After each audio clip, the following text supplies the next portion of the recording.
Hello. बोला। Hello, आवाज जाता? हाँ हाँ आवत पांडी बोला ना। अरे का भइल, ए बार भी आवे के इरादा ना बका? नहीं आऊ आऊ आऊ। लागत तो ना बाकी आइब, अभी तक ना आइल। नहीं नहीं सबर कर आऊ हो। सुना। बोला।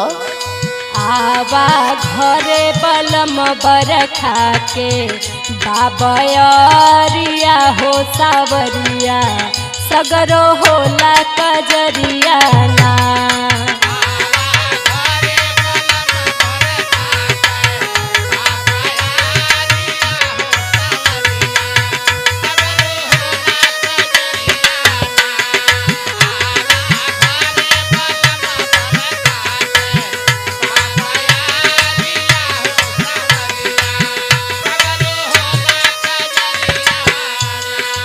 सुना। सुनाव। घरे आज तो जाब। हाँ। लेकिन रोजी मतलब रोटी या दाल कैसे चली बतावा तुम्हें। छुट्टियाँ मिलते ही नहीं बाटे। हर साल तो यह बोली नहीं रहुआ। नहीं आओ थोड़ा सबर करा। अगर नौकरी छूट जाए तो खाबू का तोहार सोलह सिंगार कहाँ हम देख बोला। कुल रहुए के न करे बा। हम आ जाते हैं। सुना। सुनाव। घरे बा आई पे छुट्टी हम रोनो कारिया हो गुजरिया कैसे सुनब कजरिया ना।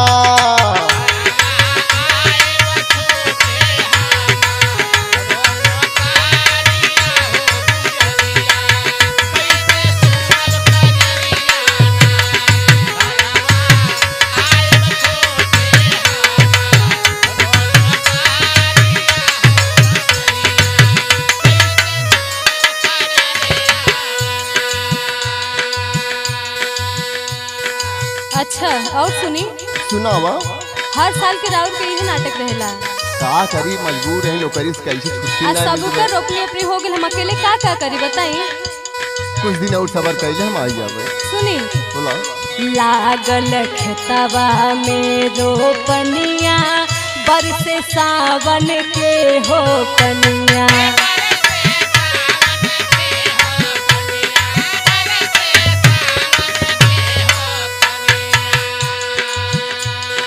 लागल खेतवा में रोपनिया बरसे सावन के हो पनिया। गावे मोर चकोरवा भोरवे कोई लरिया हो सावरिया सगरो होला कजरिया ना।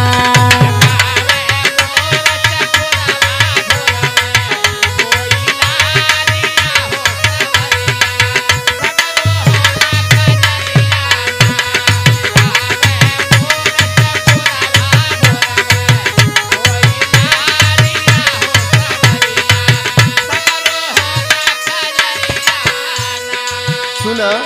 सुनाई। आवे के हमारा बहुत मन बा। हाँ। कि का करे कमाबो तो बहुत जरूरी बा। ऊ तो बात है, लेकिन एक बार छुट्टी लेके आ जाए ना। अच्छा ठीक बाटे अब के जरूर कहा था जरूर आओ। एक सुना। सुनावा।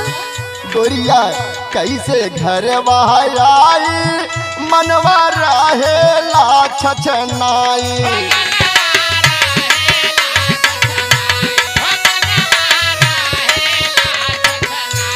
ओ गोरिया कैसे घर बहाई मनवा रहे ला छछनाई।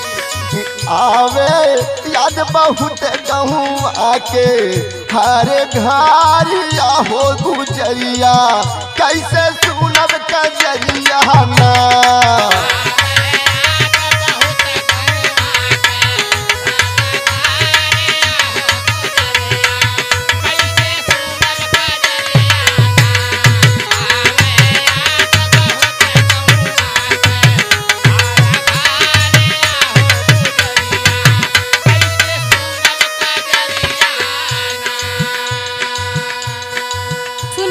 सुनावा। जब रहुआ इतना मन बात काहे नहीं किया जात। कहा करी बतावत कहीं नौकरी पैसा बा। सुनी। छोड़ा नौकरिया घर माया बा संगमा से जिया पर बीतावा।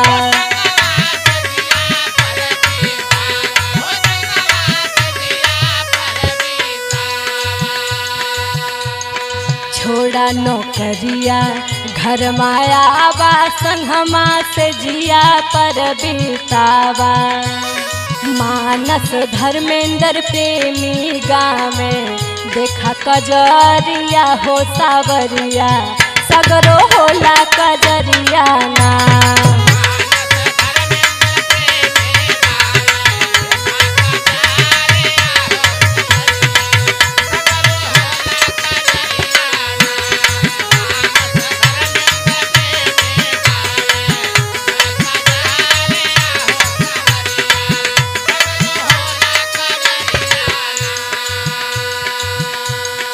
आबा घरे बलम बरखा के बाबरिया हो सावरिया सगरो होला कजरिया ना।